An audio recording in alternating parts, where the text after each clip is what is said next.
Assalamualaikum warahmatullahi wabarakatuh.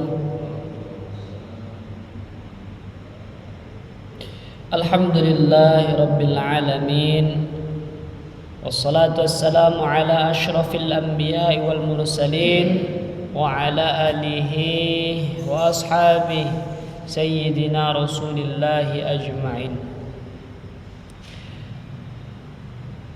Hadirin yang dirahmati oleh Allah Subhanahu wa taala, bersyukur kepada Allah karena Allah Subhanahu wa taala masih berikan taufik dan hidayahnya kepada kita sehingga kita bisa melaksanakan salat secara berjamaah.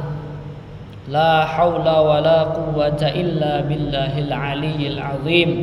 Tidak ada daya dan upaya kecuali itu semua hanya milik Allah Subhanahu wa taala. Maka patutlah kita selalu bersyukur. Ucapan alhamdulillahirabbil alamin. Alhamdulillah ala kulli halin wa ni'matin. Alhamdulillah ala ni'matil iman wal Islam. Bersalawat kepada junjungan Nabi besar Muhammad sallallahu alaihi wasallam dengan lafaz Allahumma salli ala sayyidina Muhammad wa ala ali sayyidina Muhammad. Semoga dengan pembacaan salawat Allah Subhanahu pada hari di mana semua melupakan kita berharap Nabi Muhammad tidak akan melupakan kita dan memberikan syafaatnya di yaumil qiyamah. Amin ya rabbal alamin. Melanjutkan kajian kita surah Al-Anfal ayat 37. قال الله تعالى أعوذ بالله من الشيطان الرجيم ليميز الله الخبيث من الطيب ويجعل الخبيث بعده على بعد فيركمه جميعا فيجعله في جهنم أولئك هم الخاسرون. Allah berfirman, supaya Allah Subhanahu wa taala memisahkan yang perkara yang jelek dari yang baik dan menjadikan yang jelek sebagiannya ke atas sebagian yang lain. Kemudian Allah Subhanahu wa taala mengumpulkan mereka dan Allah Subhanahu wa taala akan kumpulkan dan akan masukkan mereka ke dalam jahanam. Ulaika humul khasirun. Sesungguhnya mereka adalah orang-orang yang rugi. Di dalam ayat yang sebelumnya Allah Subhanahu wa taala mengingatkan kepada orang-orang kafir, wahai orang-orang kafir, sesungguhnya orang-orang yang menginfakkan hartanya, yang membelanjakan hartanya untuk memerangi Nabi sallallahu alaihi wasallam, maka kata Allah, "Tsumma yughlabuna." Allah akan kalahkan mereka dan Allah akan masukkan mereka ke dalam neraka jahanam. Tujuannya apa Allah kalahkan mereka di dunia? Supaya Allah Subhanahu wa taala membedakan mana yang baik dan mana yang benar. Dan yang benar ini selalu dimenangkan oleh Allah. Walaupun sedikit. Kata Allah, liyamizallahu al-khabitha minat tayyib. Allah tuh mau pisahkan ini mana yang baik, mana yang buruk. Ini Allah pisahkan. Kemudian yang buruk itu yang sudah dipisahkan, di sini yang buruk mana, di sana yang buruk mana. Nanti misal di daerah sini yang buruk dengan yang baik Allah Subhanahu wa taala pisahkan. Allah Subhanahu wa taala nampakkan, Allah menangkan yang baik walaupun yang baik ini sedikit, nampaknya kalah di mata manusia, tapi mereka sesungguhnya menang di mata Allah. Di tempat lain seperti itu juga Allah pisahkan. Kemudian yang mereka ini akhirnya Allah SWT kumpulkan lagi di yaumil qiyamah. Tujuannya apa? Fayarkumahu jami'a yajma'u mutarakiman ba'du ala ba'd fayaj'aluhu fi jahannam. Allah ingin jadikan mereka masuk ke dalam jahannam. Ulaika humul khasirun. Mereka lah orang-orang yang merugi. Walaupun nampaknya sedikit, ada yang pasukannya besar, seperti perang Badar. Umat Islam sedikit, 300 melawan 1000 orang. Dalam pendapat lain 650 orang. Sedikit umat Islam, tetapi Allah Subhanahu wa taala menangkan. Tak salah Allah Subhanahu wa taala berfirman, "Kam min fi'atin qalilatin ghalabat fi'atan katsiratan biidznillah." Berapa banyak kelompok yang kecil itu bisa mengalahkan kelompok yang besar atas izin Allah Subhanahu wa taala. Walaupun nampaknya di dunia ini yang sholat berjamaah hanya beberapa orang, ya, yang mengamalkan agama hanya beberapa orang, kalau seandainya mereka dikumpulkan oleh Allah di suatu tempat berperang melawan orang-orang yang tidak beramal dengan orang kafir, pasti Allah Subhanahu wa taala menangkan mereka. Karena sudah janji Allah, Allah akan menangkan mereka. Di zaman Rasulullah SAW seperti itu. Kenapa umat Islam ini dimenangkan? Allah ingin tunjukkan bahwa yang benar ini akan selalu menang di hadapan Allah Subhanahu wa taala. Bagaimanapun itu caranya, pasti dimenangkan oleh Allah. Makanya orang kafir dikalahkan oleh Rasulullah. Makanya banyak perang-perang yang tidak terjadi. Kenapa? Karena mereka sudah takut duluan. Banyak perang-perang yang Rasulullah SAW baru mau berangkat, ternyata mereka sudah kabur duluan. Sudah dimenangkan oleh Allah. Bahkan di dalam cerita itu, saking hebatnya para sahabat untuk amalkan agama, sehingga Allah menangkan dia. Ketika pada saat itu sahabat radhiyallahu taala anhum sedang memakai siwak, pakai kayu siwak itu. Jadi ada mata-mata dari orang kafir untuk memata-matai orang Islam.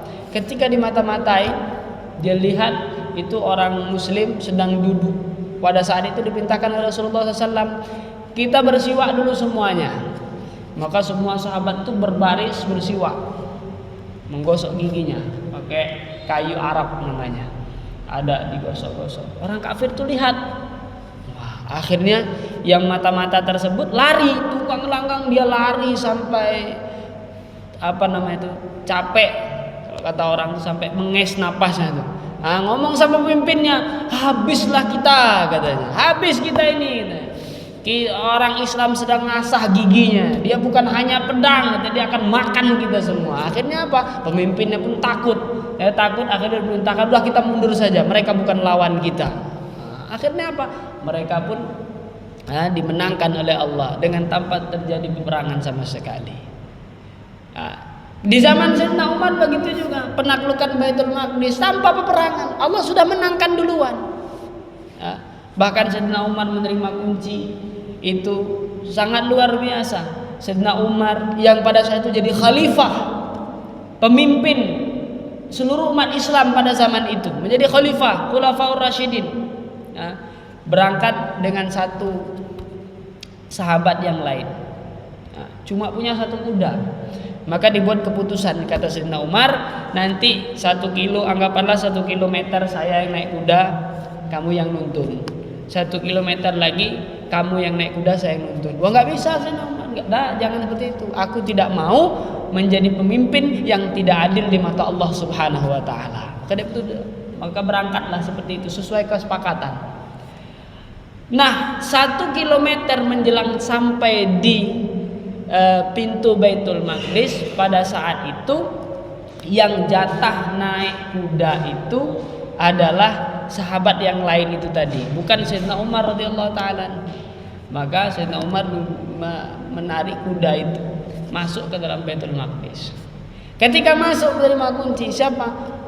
Mereka menyangka bahwa yang di atas kuda itulah Khulafaur Rasyidin, khalifah pada saat itu. Padahal mereka salah sangka. Maka mereka melihat nih sangat luar biasa, pemimpin yang luar biasa. Walaupun dia menggiring kuda tidak pakai apa-apa, mereka tertakjub melihat ini pemimpin umat Islam sedunia yang harusnya duduk di singgasana, memakai baju jubah yang mewah, pakai sutra emas segala macam. Tapi Sayyidina Umar radhiyallahu taala tidak begitu, karena mengikuti jejak baginda Rasulullah sallallahu alaihi wasallam. Tapi walaupun seperti itu, semua pada zaman Sayyidina Umar 2/3 dunia dikuasai oleh umat Islam pada saat itu. Allah menangkan. Orang kafir banyak yang hartanya menjadi harta rampasan perang.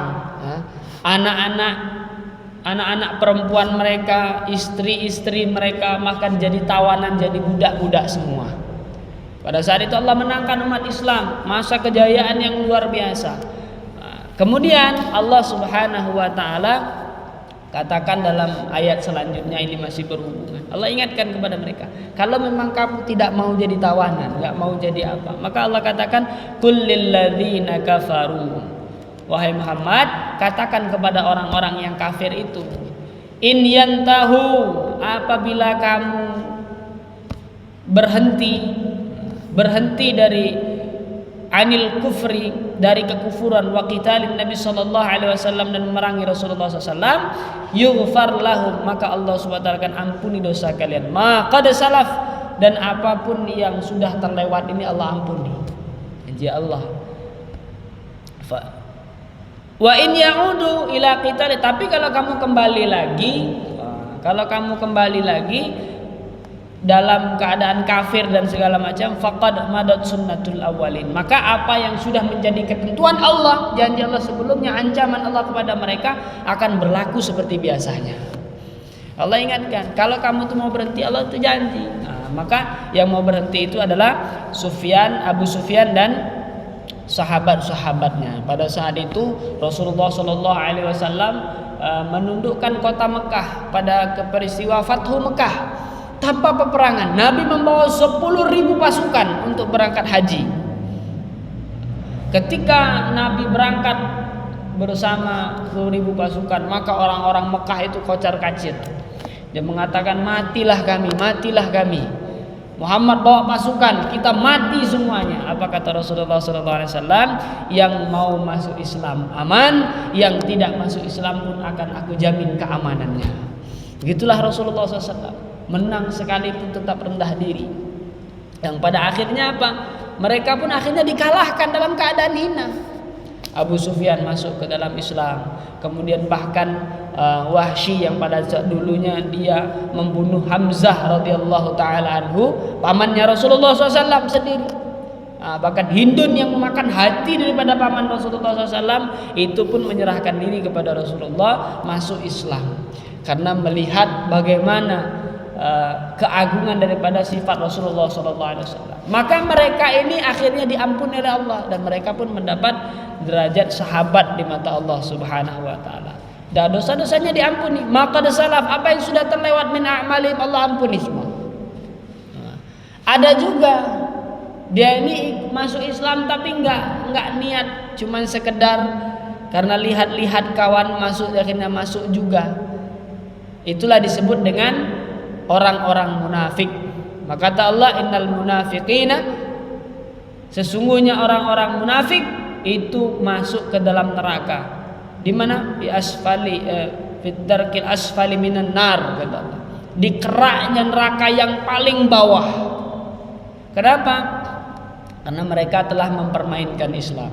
Maka sudah Allah katakan, wa in ya'udu, kalau kamu kembali kepada perbuatanmu yang dahulu, ya sudah, faqad madat sunnatul awwalin. Allah ini mengingatkan kepada kita, kalau kita ini berhenti dari perbuatan kejelekan kita, pelajaran kita diambil dalam ayat ini, kalau kita berhenti, maka apa? Allah akan ampuni dosa kita. Tapi kalau kita kembali kepada dosa-dosa yang sudah kita lakukan terdahulu, maka apa yang akan kita alami pada saat dahulu itu pun akan kembali lagi kepada kita. Bahkan apa yang sudah Allah berikan kepada orang-orang kafir dulu pun akan Allah berikan kepada kita. Akan Allah uji kepada kita, Allah akan azab kepada kita. Maka Allah berhenti, taubatlah, segera sadar, menghadap kepada Allah. Jangan sampai Allah Subhanahu wa taala beri musibah, beri azab, baru nyesel seperti ayat yang kemarin, sudah sampai ke akhirat orang kafir baru nyesal, sudah sampai nanti menghadap kepada Allah baru minta kembali ke dunia lagi. Kalau seperti itu sudah tidak ada gunanya. Maka perintah Allah Subhanahu wa taala, kembalilah kepada Allah.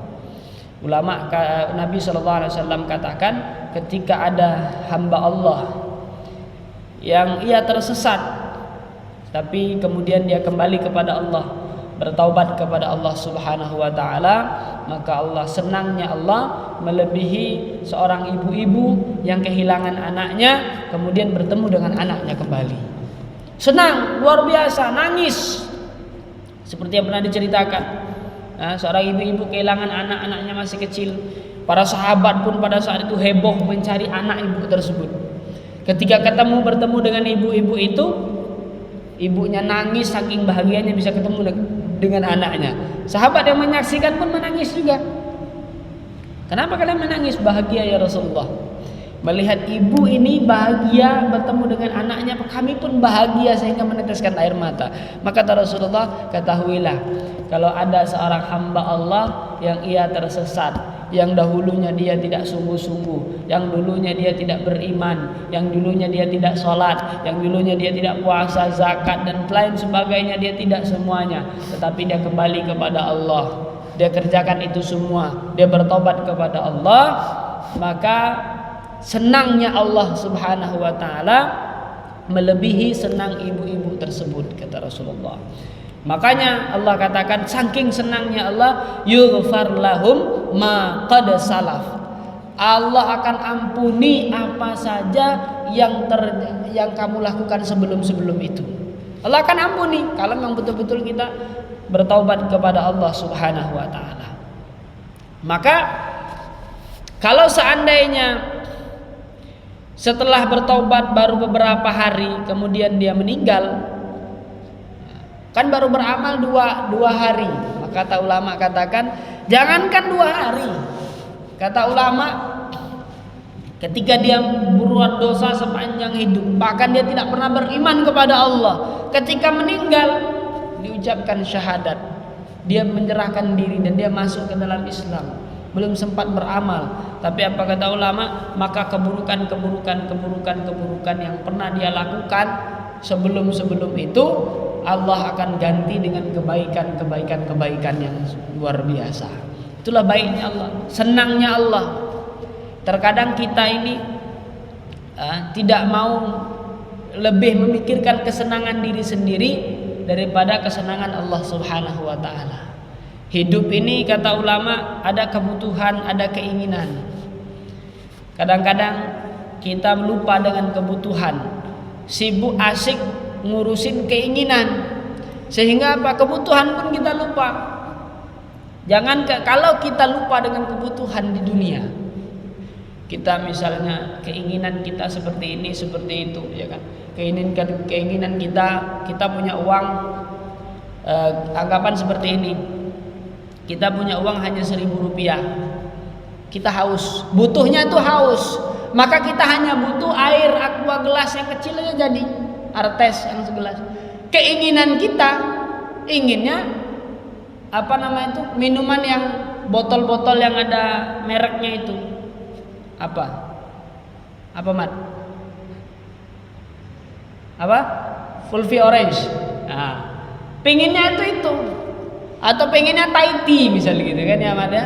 Pengennya minuman yang itu uang cuma 1.000, butuhnya haus karena keinginan. Akhirnya apa? Karena nggak tahan dengan keinginan, ujung-ujungnya apa? Bagaimana berusaha yang 1.000 ini bisa dapat itu. Akhirnya bisa terjadilah kemaksiatan, mencuri dan segala macam. Itu hal dunia.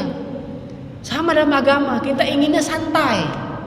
Cuman diri kita ini butuh sholat, diri kita ini butuh ilmu, butuh hikmah, butuh taubat, butuh zakat. Hati kita ini butuh keimanan kepada Allah. Inginnya santai, betul, inginnya santai amal agama, tapi hati kita ini yang butuh. Jangan sampai gara-gara keinginan, kebutuhan rohani kita yang harusnya dipenuhi tidak terpenuhi, sehingga apa? Sholatnya malas, zikirnya malas, sholat asal sholat, yang digunakan yang penting sholat, bukan sholat itu penting. Akhirnya apa? Datang ke masjid gitu kan, sholat Allahu Akbar, goyang sana goyang sini, nggak baca apa-apa, diem aja. Yang dipikirkan nanti makan apa. Maka kata Allah Subhanahu wa taala, fawailul lil musallin alladzina hum fi salatihim sahun, alladzina hum an salatihim sahun. Kata Allah, mereka itu celakalah orang-orang yang sholat masuk neraka kata Allah. Siapa orang yang sholat kok celaka? Alladzina hum an salatihim sahun. Mereka lah orang-orang yang lalai dengan sholatnya. Sholatnya tidak khusyuk, mikir ini dan itu sehingga lupa bilangan sholat berapa. Allahu Akbar. Nggak baca. Mending kalau baca, pikiran kemana-mana. Ini baca enggak? Yang dipikirin nanti sudah ini mau kemana, ngumpul sama sekian segala macam. Apalagi yang lebih hebat itu ibu-ibu, masya Allah. Wah, itu rencananya banyak nian. Allahu Akbar, ngejos sholat subuh gitu kan. Allahu Akbar. Nanti belanja, pokoknya harus cepat dapat, mau bikin lauk ceker nanti harus cepat dapat nih. Nanti keburu ibu-ibu yang lain nanti. Wah, pikirannya itu macam-macam, wah, macam ruku, Allahu Akbar, ruku nanti. Wah, bumbu nanti ceker diapain enaknya ya? Dimasak apa ya? Di sambal apa di sup ya? Apa di semur apa di opor ya? Sami Allahu liman hamidah. Oh iya, bumbu opor aja lah, masak opor aja lah. Baca terus Allah, bumbu opor apa aja ya? Apa yang ada di rumah sampai Allah. Rakaat keberapa ini? Kan lupa akhirnya. Nah, fawailul lil musallin kata Allah. Celakalah orang-orang yang sholat. Maka jangan sampai kebutuhan hati kita tidak terpenuhi gara-gara keinginan kita. Ibadah ingin terus. Ibadah kita ini butuh dengan ibadah, tapi gara-gara keinginan ibadah jadi lalai. Sholat ngejos, masya Allah. Pikir sana sini, zikir sampai lupa zikir kadang-kadang. Ya. Sudah sholat asar langsung pulang ke rumah. Sudah ini langsung ini zikir pagi petangnya nggak jalan lagi. Gara-gara apa? Gara-gara ingin cepat ngantri ya, ngantri. Kata salah satu seorang ustadz itu, kalau ada pengumuman sekarang di kantor desa misalnya, besok pagi bapak-bapak, ibu-ibu bawa kakak ke kantor desa, ke kantor lurah, ambil bansos 500.000, jam 10 sudah di kantor desa. Itu dari jam 8 udah kumpul semua di sana. Yakin sudah tuh. Dari jam 8 itu udah ngantri semua tuh. Bahkan berdesak-desakan. Masya Allah. Saya pernah disuruh ngambil beras di kantor camat. Balik saya, tidak jadi. Wah, rame sekali, mepet-mepet itu. Enak kalau bapak-bapak, ini ibu-ibu akan kacau kita. Kalau ibu-ibu dia sama dia bisa gini-gini. Wah nggak bisa gini-gini. Ya kan? Itu udah penuh. Saya lihat undangannya itu jam 7. Maka saya datang setengah 8 lah gitu kan. Agak santai-santai sedikit lah. Mungkin nggak terlalu rame juga. Mungkin pada belum datang. Ternyata dari itu udah penuh. Saya tanya, udah dari jam 6 penuh. La ilaha illallah Muhammadur Rasulullah. Itu dunia, Pak. Allah ini udah kasih tahu. Inna salata kanat 'alal mu'minina. Kata Allah dalam Al-Quran, kurang lebih artinya bahasa itu, sesungguhnya salat ini sudah Allah tentukan waktunya. Wajib bagi orang Islam, wajib bagi orang Muslim, sudah Allah tentukan waktunya. Udah tahu zuhur jam sekian, asar jam sekian, maghrib jam sekian, masih juga lelet gitu kan. Kalau janjikan duit, wah datangnya bareng-bareng gitu, datang rame-rame, sanggup ngantri. Nah, coba yang ngantri itu kapan sih? Kalau Isra Mi'raj. Nah, kalau acaranya Isra Mi'raj itu untuk ngantri itu. Karena ada makannya gitu kan.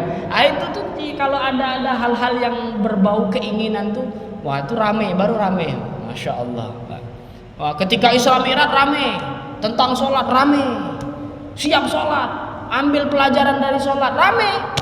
Ketika mulai Nabi rame, cinta Rasulullah, wah bersolawat, teriak-teriak salawat, sallallahu ala Muhammad, cinta dengan Rasulullah sallallahu alaihi wasallam. Ketika tahlilan, cinta Allah rame juga, la ilaha illallah ke rumah orang 40 hari 3 hari. Ketika azan, Allahu Akbar, satu sob nggak nyampe, satu sob nggak nyampe.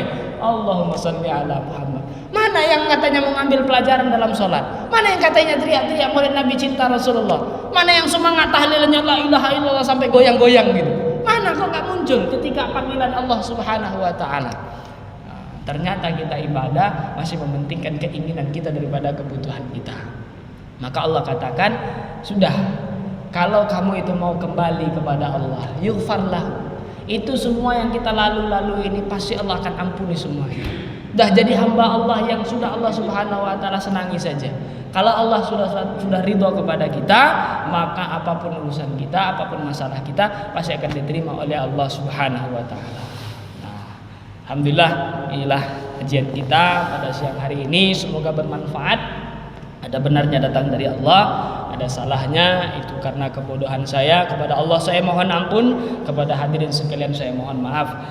Akhirul kalam, subhanallah wa bihamdihi, subhanakallahumma wa bihamdika, asyhadu an la ilaha illa anta, astaghfiruka wa atubu ilaik. Assalamualaikum warahmatullahi wabarakatuh.